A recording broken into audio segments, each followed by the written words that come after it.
Bismillahirrahmanirrahim. Assalamualaikum warahmatullahi wabarakatuh. Selamat pagi anak-anak menjelang siang. Ya, pada pagi ini Ustadz akan memberikan rangkuman tema 6 subtema 1. Ya, untuk matematika nanti dipisah, kita akan belajar melalui Zoom ya. Ini hanya materi Bahasa Indonesia, PPKN dan SBDP.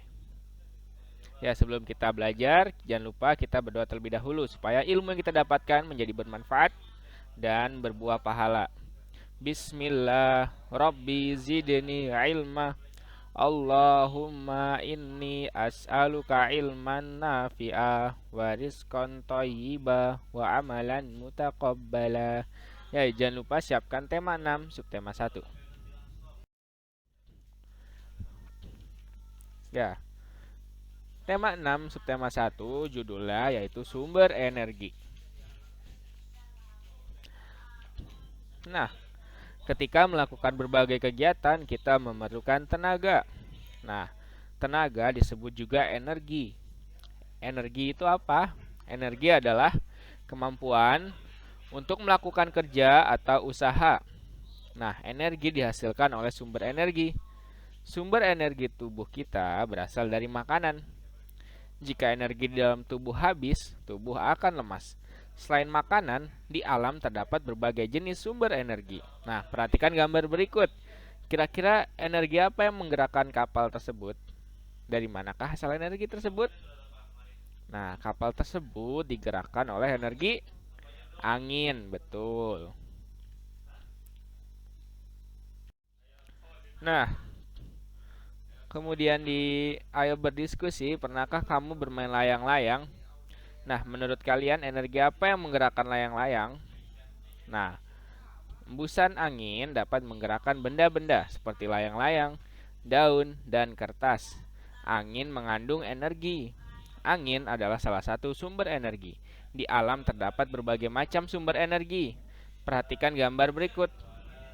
Sumber energi apakah yang dimanfaatkan dalam kegiatan pada gambar? Ya, ini adalah para layang. Sudah pasti yang dimanfaatkan adalah energi angin.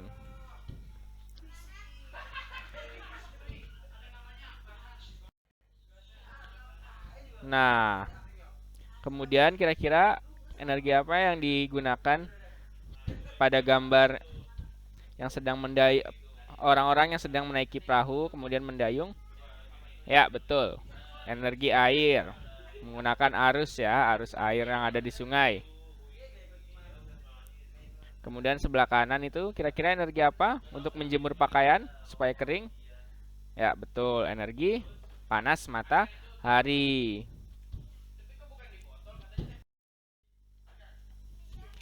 Nah, kemudian bacalah teks energi matahari pada halaman 3-4 di buku kalian dengan seksama. Tuliskan informasi yang kamu peroleh pada tiap-tiap paragraf. Nah, energi matahari. Matahari sangat penting bagi kehidupan manusia, hewan, dan tumbuhan. Matahari merupakan sumber energi terbesar di bumi. Matahari menghasilkan energi panas dan cahaya. Energi matahari memberikan banyak manfaat bagi makhluk hidup di bumi. Tumbuhan memerlukan cahaya matahari untuk membuat zat makanan. Proses membuat zat makanan oleh tumbuhan dinamakan fotosintesis. Tumbuhan kemudian menjadi sumber energi bagi hewan dan manusia. Cahaya matahari juga diperlukan hewan dan manusia untuk membentuk vitamin D dalam tubuhnya. Vitamin D penting bagi pembentukan tulang dan gigi yang kuat. Beberapa jenis hewan juga memerlukan panas matahari untuk menghangatkan tubuhnya. Misalnya, buaya, ular, dan kadal. Nah, energi panas matahari juga dimanfaatkan manusia dalam kegiatan sehari-hari. Misalnya, mengeringkan bahan makanan seperti kerupuk dan ikan asin. Kini, energi matahari juga dimanfaatkan untuk menghasilkan energi listrik. Energi cahaya matahari diubah menjadi listrik melalui panel surya. Nah, gambar ini adalah panel surya, yaitu mengubah cahaya matahari menjadi energi listrik.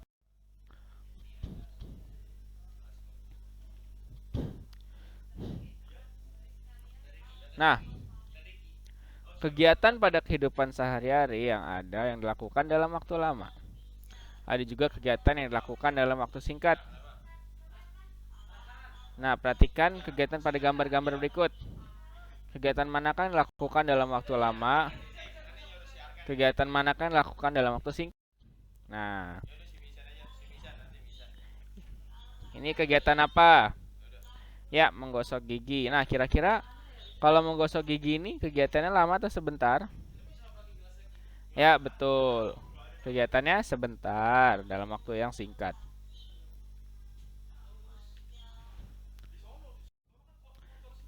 Ya, kemudian mendaki gunung. Kira-kira ini kegiatan yang memerlukan waktu lama atau singkat? Ya, mendaki gunung memerlukan waktu yang lama.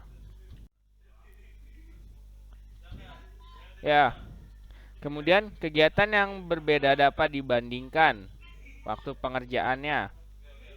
Nah, tidur malam lebih lama dari tidur siang. Tidur siang lebih sebentar dari tidur malam.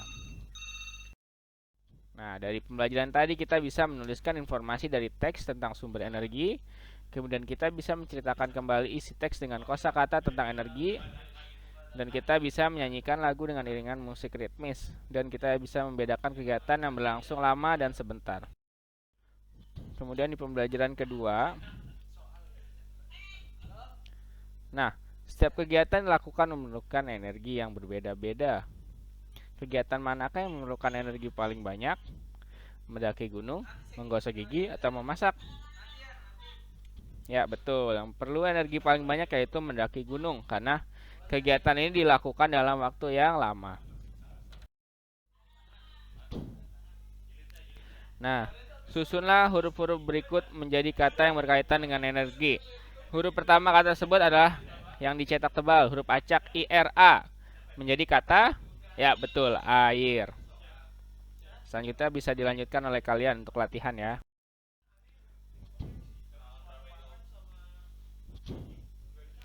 Ya. Kemudian air dapat menjadi sumber energi. Energi yang terkandung dalam aliran air dapat diubah menjadi energi listrik.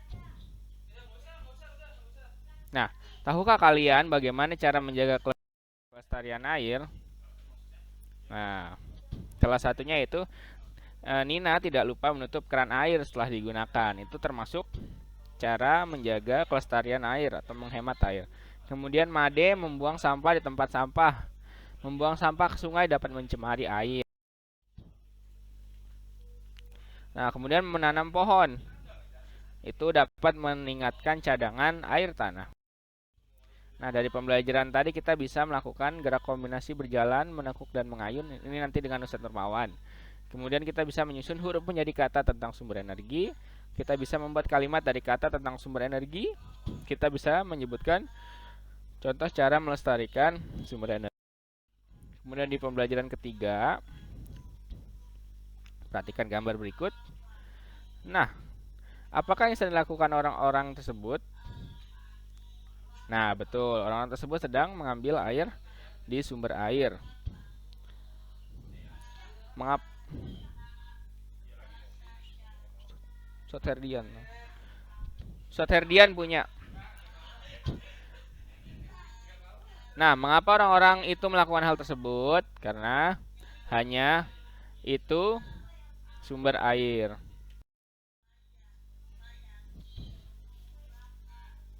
Nah, ayo bacalah teks hemat energi pada halaman 14 sampai 15 di bukumu dengan seksama. Nah, air merupakan sumber energi bagi makhluk hidup. Kita membutuhkan air untuk berbagi kebutuhan, seperti minum, memasak, dan mencuci. Namun, kita juga harus menggunakannya secara bijak. Kita wajib menjaga dan merawat kelestarian sumber air. Jika sumber air tidak dilestarikan, akan terjadi krisis air bersih atau kekeringan. Kekeringan biasanya terjadi ketika musim kemarau panjang. Kekeringan dapat menyebabkan kita sulit mendapatkan air bersih untuk memenuhi keperluan sehari-hari. Agar terhindar dari kesulitan air bersih tersebut, kita harus membiasakan diri berperilaku hemat air. Salah satunya dengan cara menutup keran air yang sedang tidak digunakan. Selain itu, kita juga dapat menjaga kelestarian air dengan tidak mencemari sumber air, misalnya dengan tidak membuang sampah atau limbah di sungai. Selain itu, menanam pohon juga dapat meningkatkan cadangan air dalam tanah.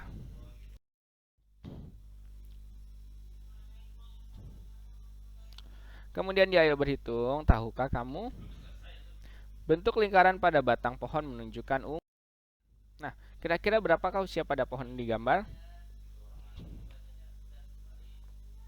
Nah, ingat lingkaran lapisan itu dihitungnya 1, berarti umurnya 1 tahun. Nah, coba kalian hitung ada berapa lingkaran pada batang pohon.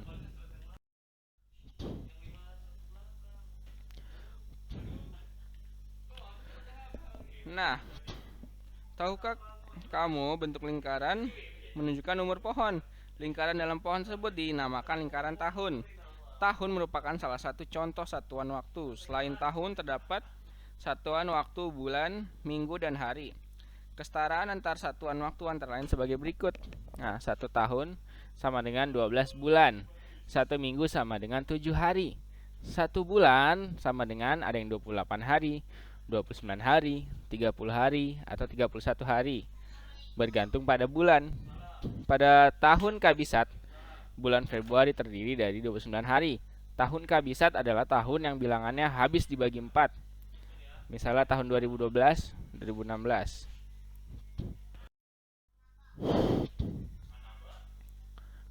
Nah, jumlah hari dalam sebulan antara lain sebagai berikut. Januari sampai 31 hari, Februari 28 atau 29 hari, Maret 31 hari, April 30 hari, Mei 31 hari, Juni 30 hari, Juli 31 hari, Agustus 31 hari, September 30 hari, Oktober 31 hari, November 30, dan Desember 31 hari. Nah, alat musik yang terbuat dari kayu. Nah, beberapa alat musik ada yang berasal dari kayu. Kayu dari pohon digunakan untuk membuat berbagai benda. Salah satunya adalah membuat alat musik pada gambar berikut. Nah, ada kendang, ada kolintang, ada marakas, ada tambor. Nah, dari pembelajaran tadi kita bisa menceritakan kembali informasi dalam bacaan. Kemudian kita bisa menyamakan konversi satuan waktu, bulan, tahun, hari, dan minggu. Kemudian kita bisa membuat pola irama menggunakan alat musik ritmik. Nah, kemudian di pembelajaran keempat,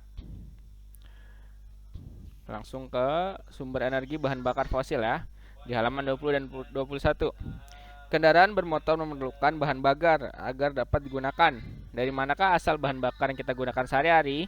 Mengapa bahan bakar harus dihemat penggunaannya? Yuk kita simak penjelasan berikut. Sumber energi bahan bakar fosil. Salah satu sumber energi di alam diperoleh dari bahan bakar fosil, antara lain minyak bumi,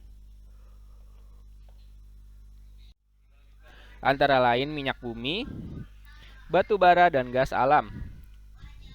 Bahan bakar fosil terbentuk dari tumbuhan dan hewan yang mati dan terkubur di dalam perut bumi selama jutaan tahun. Salah satu jenis bahan bakar fosil yang banyak digunakan adalah minyak bumi. Minyak bumi diperoleh dengan membuat sumur bor. Minyak bumi kemudian diolah di kilang minyak. Hasil olahan minyak bumi berupa oli, solar, minyak tanah, bensin, dan gas LPG. Minyak bumi adalah jenis bahan bakar yang tidak dapat diperbaharui. Jika dipakai terus-menerus, cadangan minyak bumi akan habis.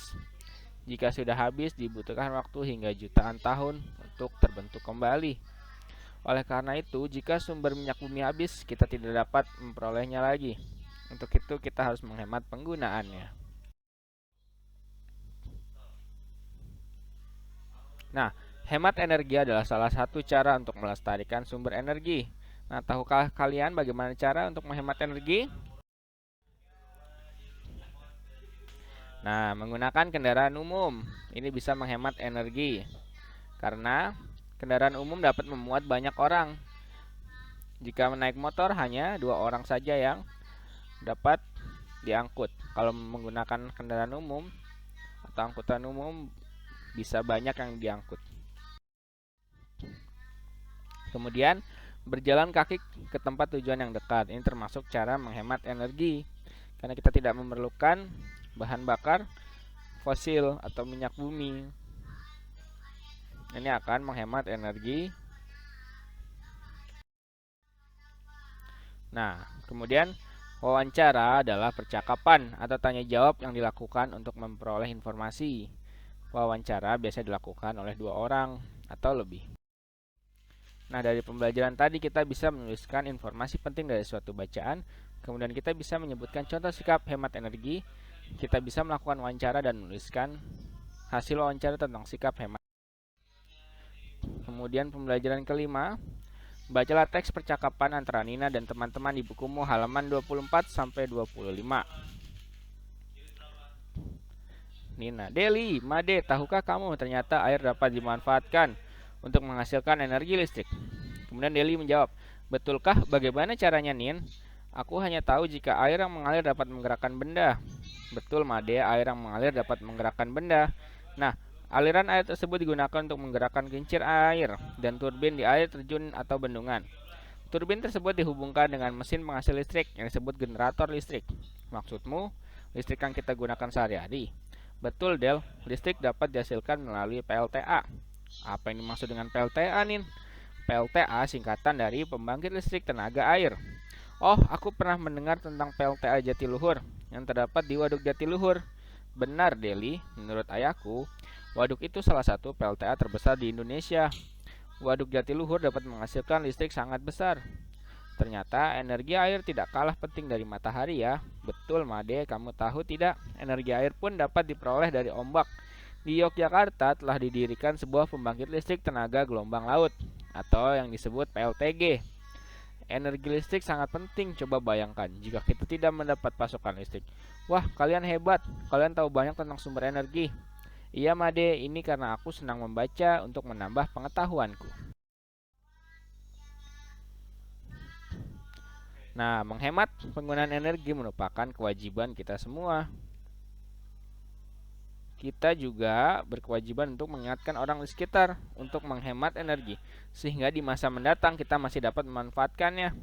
Nah, kira-kira cara menghemat energi listrik apa aja ya? Ya, yang pertama, menggunakan lampu hemat energi. Kemudian yang kedua, mematikan lampu di siang hari.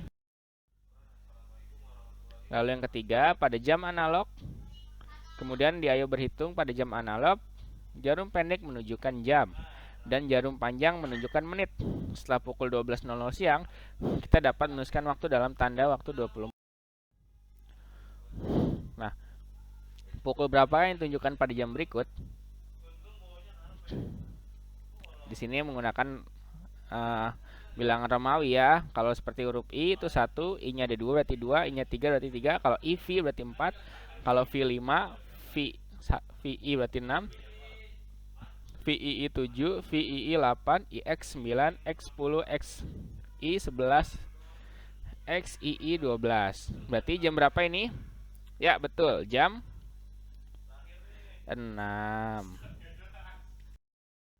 Ya, dari pembelajaran tadi kita bisa membuat kalimat dengan kosakata tentang sumber energi. Kemudian kita bisa menuliskan waktu yang ditunjukkan jam. Dan kita bisa menuliskan contoh sikap menghemat energi listrik. Kemudian di pembelajaran ke-6.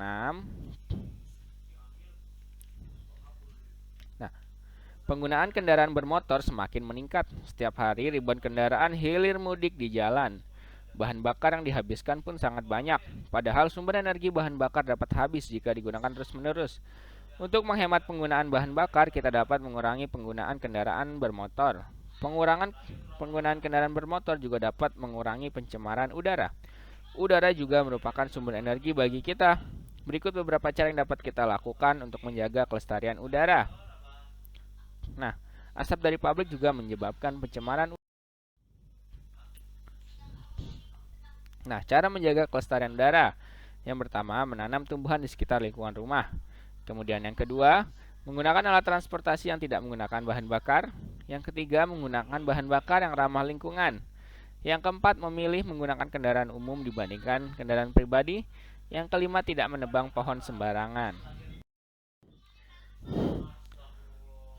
Nah, kewajiban adalah segala sesuatu yang harus dilaksanakan. Sedangkan hak adalah segala sesuatu yang harus didapatkan oleh setiap orang. Nah, setelah melaksanakan kewajiban, kita akan mendapatkan hak. Hak dan kewajiban hendaknya dilakukan dengan seimbang. Kemudian di ayo menulis. Sebelum menulis sebuah bacaan, kita harus menentukan kerangka tulisan berupa hal utama atau gagasan pokok dari setiap paragraf. Setelah itu, tuliskan informasi yang berkaitan dengan kerangka tersebut. Ya, contohnya ada di halaman 30, paragraf 1 tentang jenis sumber energi. Paragraf kedua, manfaat sumber energi. Paragraf 3, cara menghemat atau melestarikan sumber energi. Nah, dari pembelajaran tadi kita bisa menyebutkan hak dan kewajiban berkaitan dengan sumber energi. Kemudian kita bisa menulis teks singkat tentang sumber energi. Dan kita bisa menentukan lama kejadian berlangsung. Ini nanti matematika dengan Ustadz di Zoom ya. Ya, terima kasih. Jika ada yang ditanyakan, silakan ditanyakan. Kurang lebihnya mohon maaf. Subhanakallahumma wa bihamdika asyhadu an la ilaha illa anta astaghfiruka wa atubu ilaik. Wassalamualaikum warahmatullahi wabarakatuh.